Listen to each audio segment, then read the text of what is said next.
నాకు brain wash చేసి మరీ ఆ ఇంటికి తీసుకెళ్లాడు. ఇంకా ఆ రోజుటి నుంచి మళ్ళీ నరకమే. వెళ్ళిన ఒక 4 రోజులు బాగుంటాడు, మళ్ళీ నార్మలే. గొడవలు, అనుమానం. పని దగ్గర నుంచి ఇంటికి ఒక 5 నిమిషాలు లేటుగా వచ్చానా ఇంకా అంతే. వాళ్ళతో నాకు లింక్ పెట్టి మాట్లాడడం, గొడవ పెట్టుకోవడం ఇలా చేసేవాడు.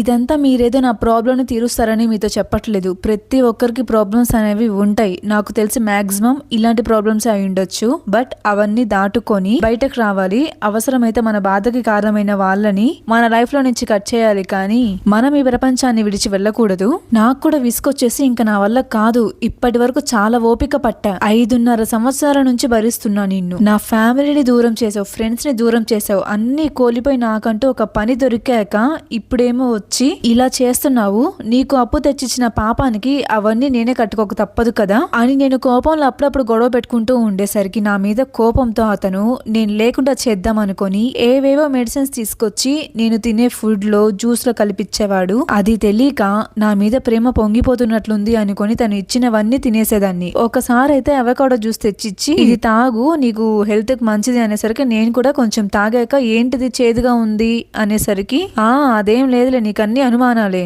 అది అలానే ఉంటదిలే, నువ్వు తాగు అని చెప్పి వెళ్ళిపోయాడు. అసలు అవకాడో టేస్ట్ ఎలా ఉంటుందో నాకు తెలుసు, అందుకని ఎందుకు వచ్చిందిలే అని నాకు డౌట్ వచ్చి నేను తాగకుండా అలానే పెట్టేశాను దాన్ని.